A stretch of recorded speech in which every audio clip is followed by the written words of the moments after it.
తొలి వారంలోనే మరింత క్లారిటీ. రాష్ట్రంలో పెరుగుతున్న ఎండలు, 40 డిగ్రీలకు చేరుకున్న ఉష్ణోగ్రతలు, మధ్యాహ్నం మంటలు, రాత్రి చలిగాలులు.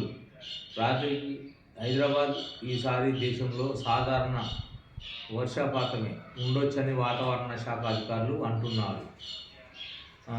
ఏప్రిల్ తొలి వారంలోనే ఇచ్చే తొలి అంచనాల్లో దీనిపై మరింత క్లారిటీ వస్తుందని చెప్తున్నారు. మరోవైపు రాష్ట్రంలో ఉష్ణోగ్రతలు పెరుగుతున్నాయి. పగటిపూట ఎండ మంట, రాత్రి చలి తీవ్రత ఎక్కువగా ఉంటుందని, కాగా ఈ ఏడాదిలో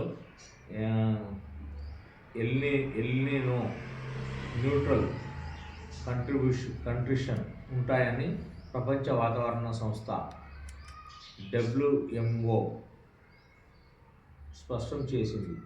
డిసెంబర్లో లానీలా పరిస్థితులు ప్రస్తుతం అది బలహీనపడుతుందని పేర్కొంది. ప్రస్తుతం పసిఫిక్ మహాసముద్రంలో టెంపరేచర్లు కొంచెం పెరుగుతున్నాయని, ఈ నేపథ్యంలో మార్చి నుంచే మే వరకు ఎల్నినో న్యూట్రల్ పరిస్థితులు